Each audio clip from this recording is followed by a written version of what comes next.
ओम नमो भगवते वासुदेवाय।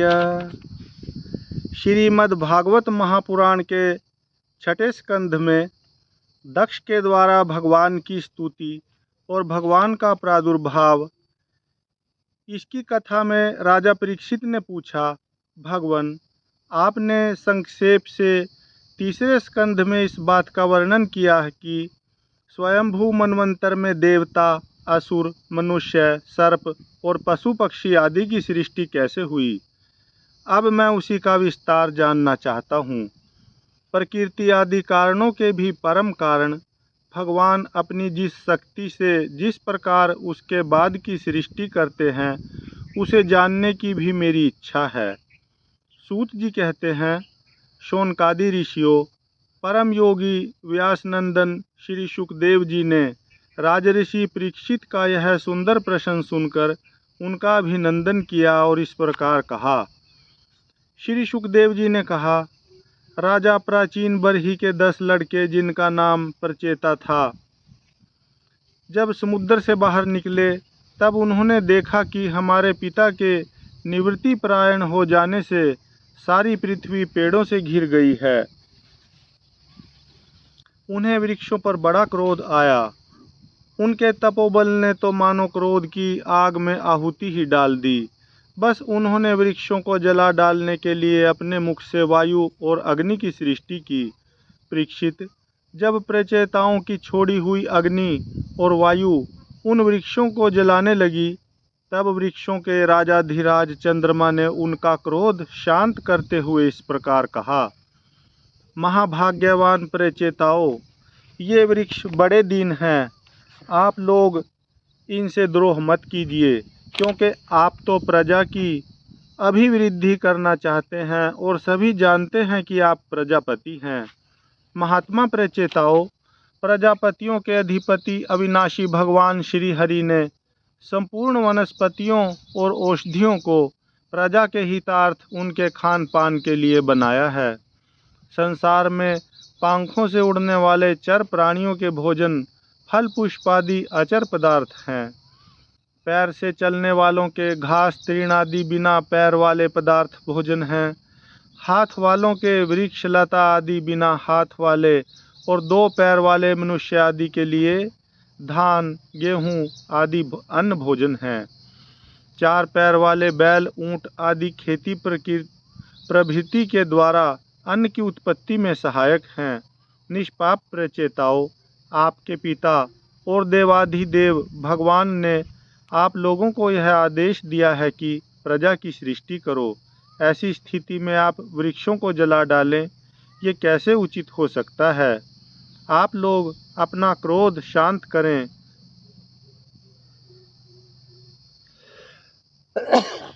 जय श्री हरि। आप लोग अपना क्रोध शांत करें और अपने पिता, पितामह, प्रतिपितामह आदि के द्वारा सेवित सत्पुरुषों के मार्ग का अनुसरण करें। जैसे माँ बाप बालकों की, पलके नेत्रों की, पति पत्नी की, गृहस्थ भिक्षुओं की और ज्ञानी अज्ञानियों की रक्षा करते हैं और उनका हित चाहते हैं, वैसे ही प्रजा की रक्षा और हित का उत्तरदायी राजा होता है। प्रचेताओं, समस्त प्राणियों के हृदय में सर्वशक्तिमान भगवान आत्मा के रूप में विराजमान हैं। इसलिए आप लोग सभी को भगवान का निवास स्थान समझें। यदि आप ऐसा करेंगे तो भगवान को प्रसन्न कर लेंगे। जो पुरुष हृदय के उबलते हुए भयंकर क्रोध को आत्म विचार के द्वारा शरीर में ही शांत कर लेता है, बाहर नहीं निकलने देता, वह काल क्रम से तीनों गुणों पर विजय प्राप्त कर लेता है। प्रचेताओं, इन दीनहीन वृक्षों को और न जलाइए। जो कुछ बच रहे हैं उनकी रक्षा कीजिए, इससे आपका भी कल्याण होगा। इस श्रेष्ठ कन्या का पालन इन वृक्षों ने ही किया है, इसे आप लोग पत्नी के रूप में स्वीकार कीजिए। परीक्षित, वनस्पतियों के राजा चंद्रमा ने प्रचेताओं को इस प्रकार समझा बुझाकर उन्हें प्रमलोचा अप्सरा की सुंदरी कन्या दे दी और वे वहाँ से चले गए। प्रचेताओं ने धर्मानुसार उसका पानी ग्रहण किया। उन्हीं प्रचेताओं के द्वारा उस कन्या के गर्भ से प्राचेतस दक्ष की उत्पत्ति हुई। फिर दक्ष की प्रजा सृष्टि से तीनों लोक भर गए। इनका अपनी पुत्रियों पर बड़ा प्रेम था। इन्होंने जिस प्रकार अपने संकल्प और वीर्य से विविध प्राणियों की सृष्टि की, वह मैं सुनाता हूँ, तुम सावधान होकर सुनो। परीक्षित, पहले प्रजापति दक्ष ने जल, थल और आकाश में रहने वाले देवता, असुर एवं मनुष्य आदि प्रजा की सृष्टि अपने संकल्प से ही की। जब उन्होंने देखा कि वह सृष्टि बढ़ नहीं रही है, तब उन्होंने विंध्याचल के निकटवर्ती पर्वतों पर जाकर बड़ी घोर तपस्या की। वहाँ एक अत्यंत श्रेष्ठ तीर्थ है, उसका नाम है अघमर्षण। वह सारे पापों को धो बहाता है। प्रजापति दक्ष उस तीर्थ में त्रिकाल स्नान करते और तपस्या के द्वारा भगवान की आराधना करते। प्रजापति दक्ष ने इंद्रियातीत भगवान की हंस गुहा नामक स्तोत्र से स्तुति की थी। उसी से भगवान उन पर प्रसन्न हुए थे। मैं तुम्हें वह स्तुति सुनाता हूँ। दक्ष प्रजापति ने इस प्रकार स्तुति की, भगवान, आपकी अनुभूति, आपकी चित्त शक्ति अमोघ है। आप जीव और प्रकृति से परे, उनके नियंता और उन्हें सत्ता स्फूर्ति देने वाले हैं। जिन जीवों ने त्रिगुणमयी सृष्टि को ही वास्तविक सत्य समझ रखा है, वे आपके स्वरूप का साक्षात्कार नहीं कर सके हैं, क्योंकि आप तक किसी भी प्रमाण की पहुँच नहीं है। आपकी कोई अवधि, कोई सीमा नहीं है। आप स्वयं प्रकाश और परात्पर हैं। मैं आपको नमस्कार करता हूँ। यूँ तो जीव और ईश्वर एक दूसरे के सखा हैं तथा इसी शरीर में इकट्ठे ही निवास करते हैं, परंतु जीव सर्वशक्तिमान आपके सख्य भाव को नहीं जानता। ठीक वैसे ही जैसे रूप, रस, गंध आदि विषय अपने प्रकाशित करने वाली नेत्र, घ्राण आदि इंद्रिय वृत्तियों को नहीं जानते, क्योंकि आप जीव और जगत के दृष्टा हैं, दृश्य नहीं। महेश्वर, मैं आपके श्री चरणों में नमस्कार करता हूँ। देह, प्राण, इंद्रिय, अंतःकरण की वृत्तियाँ, पंच महाभूत और उनकी तन्मात्राएं, ये सब जड़ होने के कारण अपने को और अपने से अतिरिक्त को भी नहीं जानते, परंतु जीव इन सब को और इनके कारण सत्व, रज और तम, इन तीन गुणों को भी जानता है, परंतु वह भी दृश्य अथवा ज्ञेय रूप से आपको नहीं जान सकता, क्योंकि आप ही सबके ज्ञाता और अनंत हैं। इसलिए प्रभु, मैं तो केवल आपकी स्तुति करता हूँ। जब समाधि काल में प्रमाण, विकल्प और विपर्य रूप विविध ज्ञान और स्मरण शक्ति का लोप हो जाने से इस नाम रूपात्मक जगत का निरूपण करने वाला मन उपरत हो जाता है, उस समय बिना मन के भी केवल सच्चिदानंदमयी अपनी स्वरूप स्थिति के द्वारा आप प्रकाशित होते रहते हैं। प्रभु, आप शुद्ध हैं और शुद्ध हृदय मंदिर ही आपका निवास स्थान है। आपको मेरा नमस्कार है। जैसे याज्ञिक लोग काष्ठ में छिपे हुए अग्नि को सामिधेनी नाम के 15 मंत्रों के द्वारा प्रकट करते हैं, वैसे ही ज्ञानी पुरुष अपनी 27 शक्तियों के भीतर गूढ़ भाव से छिपे हुए आपको अपनी शुद्ध बुद्धि के द्वारा हृदय में ही ढूंढ निकालते हैं। जगत में जितनी भिन्नताएं देख पड़ती हैं, वे सब माया की ही हैं। माया का निषेध कर देने पर केवल परम सुख के साक्षात्कार स्वरूप आप ही अवशेष रहते हैं, परंतु जब विचार करने लगते हैं, तब आपके स्वरूप में माया की उपलब्धि निर्वचन नहीं हो सकता। अर्थात माया भी आप ही हैं, अतः सारे नाम और सारे रूप आपके ही हैं। प्रभु, आप मुझ पर प्रसन्न होइए, मुझे आत्म प्रसाद से पूर्ण कर दीजिए। प्रभु, जो कुछ वाणी से कहा जाता है अथवा जो कुछ मन, बुद्धि और इंद्रियों से ग्रहण किया जाता है, वह आपका स्वरूप नहीं है, क्योंकि वह तो गुण रूप है और आप गुणों की उत्पत्ति और प्रलय के अधिष्ठान हैं। आप में केवल उनकी प्रतीति मात्र है। भगवान, आप में ही यह सारा जगत स्थित है, आपसे ही निकला है और आपने और किसी के सहारे नहीं, अपने आप से ही इसका निर्माण किया है। यह आपका ही है और आपके लिए ही है। इसके रूप में बनने वाले भी आप हैं और बनाने वाले भी आप ही हैं। बनने बनाने की विधि भी आप ही हैं। आप ही सबसे काम लेने वाले भी हैं। जब कार्य और कारण का भेद नहीं था, तब भी आप स्वयं सिद्ध स्वरूप से स्थित थे। इसी से आप सबके कारण भी हैं। सच्ची बात तो यह है कि आप जीव जगत के भेद और स्वगत भेद से सर्वथा रहित एक अद्वितीय हैं। आप स्वयं ब्रह्मा हैं। आप मुझ पर प्रसन्न हों प्रभु। आपकी ही शक्तियाँ वादी प्रतिवादियों के विवाद और संवाद एक मत्य का विषय होती हैं और उन्हें बार बार मुँह में डाल दिया करती हैं। आप अनंत, अप्राकृत, कल्याण गुणगणों से युक्त एवं स्वयं अनंत हैं। आपको मैं नमस्कार करता हूँ। भगवान, उपासक लोग कहते हैं कि हमारे प्रभु हस्त पाद आदि से युक्त साकार विग्रह हैं और सांख्यवादी कहते हैं कि भगवान हस्त पाद आदि विग्रह से रहित निराकार हैं। यद्यपि इस प्रकार वे एक ही वस्तु के दो परस्पर विरोधी धर्मों का वर्णन करते हैं, परंतु फिर भी उसमें विरोध नहीं है, क्योंकि दोनों एक ही परम वस्तु में स्थित हैं। बिना आधार के हाथ पैर आदि का होना संभव नहीं और निषेध की भी कोई न कोई अवधि होनी ही चाहिए।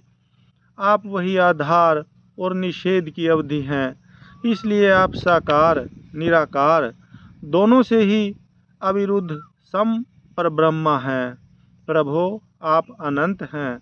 आपका न तो कोई प्राकृत नाम है और न कोई प्राकृत रूप। फिर भी जो आपके चरण कमलों का भजन करते हैं, उन पर अनुग्रह करने के लिए आप अनेक रूपों में प्रकट होकर अनेकों लीलाएं करते हैं तथा उन रूपों एवं लीलाओं के अनुसार अनेकों नाम धारण कर लेते हैं। परमात्मन, आप मुझ पर कृपा प्रसाद कीजिए। लोगों की उपासनाएं प्रायः साधारण कोटि की होती हैं, अतः आप सबके हृदय में रहकर उनकी भावना के अनुसार भिन्न भिन्न देवताओं के रूप में प्रतीत होते रहते हैं। ठीक वैसे ही जैसे हवा गंध का आश्रय लेकर सुगंधित प्रतीत होती है, परंतु वास्तव में सुगंधित नहीं होती, ऐसे सबकी भावनाओं का अनुसरण करने वाले प्रभु मेरी अभिलाषा पूर्ण करें। श्री सुखदेव जी कहते हैं, परीक्षित, विंध्याचल के अघमर्षण तीर्थ में जब प्रजापति दक्ष ने इस प्रकार स्तुति की, तब भक्त वत्सल भगवान उनके सामने प्रकट हुए। उस समय भगवान गरुड़ के कंधों पर चरण रखे हुए थे। विशाल एवं हष्टपुष्ट 8 भुजाएं थीं। उनमें शंख चक्र तलवार ढाल बाण धनुष पाश और गदा धारण किए हुए थे। वर्षाकालीन मेघ के समान श्यामल शरीर पर पीतांबर फहरा रहा था। मुखमंडल प्रफुल्लित था। नेत्रों से प्रसाद की वर्षा हो रही थी। घुटनों तक वनमाला लटक रही थी। वक्षस्थल पर सुनहरी रेखा, श्रीवत्स चिन्ह और गले में कौस्तुभ मणि जगमगा रही थी। बहुमूल्य किरीट, कंगन, मकराकृत कुंडल, करधनी, अंगूठी, कड़े, नुपुर और बाजूबंद अपने अपने स्थान पर सुशोभित थे। त्रिभुवनपति भगवान ने त्रैलोक्य विमोहन रूप धारण कर रखा था। नारद, नंद, सुनंद आदि पार्षद उनके चारों ओर खड़े थे। इंद्र आदि देवेश्वर गण स्तुति कर रहे थे तथा सिद्ध, गंधर्व और चारण भगवान के गुणों का गान कर रहे थे। यह अत्यंत आश्चर्यमय और अलौकिक रूप देखकर दक्ष प्रजापति कुछ सहम गए। प्रजापति दक्ष ने आनंद से भरकर भगवान के चरणों में साष्टांग प्रणाम किया। जैसे झरनों के जल से नदियां भर जाती हैं, वैसे ही परमानंद के उद्रेक से उनकी एक एक इंद्रिय भर गई और आनंद परवश हो जाने के कारण वे कुछ भी बोल न सके। परीक्षित, प्रजापति दक्ष अत्यंत नम्रता से झुककर भगवान के सामने खड़े हो गए। भगवान सबके हृदय की बात जानते ही हैं। उन्होंने दक्ष प्रजापति की भक्ति और प्रजावृद्धि की कामना देखकर उनसे यूं कहा। श्री भगवान ने कहा, परम भाग्यवान दक्ष, अब तुम्हारी तपस्या सिद्ध हो गई है, क्योंकि मुझ पर श्रद्धा करने से तुम्हारे हृदय में मेरे प्रति परम प्रेम भाव का उदय हो गया है। प्रजापति, तुमने इस विश्व की वृद्धि के लिए तपस्या की है, इसलिए मैं तुम पर प्रसन्न हूँ, क्योंकि यह मेरी ही इच्छा है कि जगत के समस्त प्राणी अभिवृद्ध और समृद्ध हों। ब्रह्मा, शंकर, तुम्हारे जैसे प्रजापति, स्वयंभू आदि मनु तथा इंद्रादि देवेश्वर, ये सब मेरी विभूतियाँ हैं और सभी प्राणियों की अभिवृद्धि करने वाले हैं।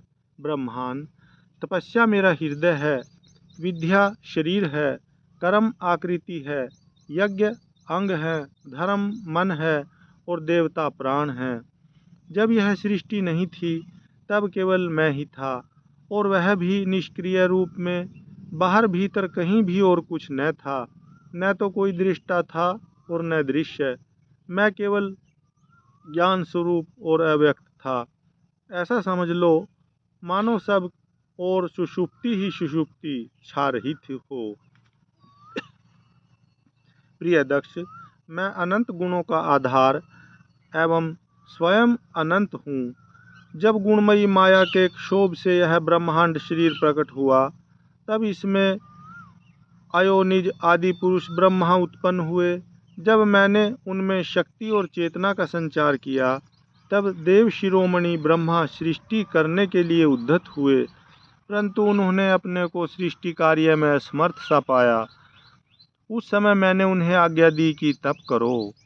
तब उन्होंने घोर तपस्या की और उस तपस्या के प्रभाव से पहले पहल तुम 9 प्रजापतियों की सृष्टि की। प्रिय दक्ष, देखो यह पंचजन प्रजापति की कन्या अस्किनी है। इसे तुम अपनी पत्नी के रूप में ग्रहण करो। अब तुम गृहस्थोचित स्त्री सहवास रूप धर्म को स्वीकार करो। यह अश्विनी भी उसी धर्म को स्वीकार करेगी। तब तुम इसके द्वारा बहुत सी प्रजा उत्पन्न कर सकोगे। प्रजापति, अब तक तो मानसी सृष्टि होती थी, परंतु अब तुम्हारे बाद सारी प्रजा मेरी माया से स्त्री पुरुष के संयोग से ही उत्पन्न होगी तथा मेरी सेवा में तत्पर रहेगी। श्री सुखदेव जी कहते हैं, विश्व के जीवनदाता भगवान श्री हरि यह कहकर दक्ष के सामने ही इस प्रकार अंतर्धान हो गए, जैसे स्वप्न में देखी हुई वस्तु स्वप्न टूटते ही लुप्त हो जाती है। हरि ओम तत्सत, हरि ओम तत्सत, हरि ओम तत्सत। ओम नमो भगवते वासुदेवाय। ओम नमो भगवते वासुदेवाय।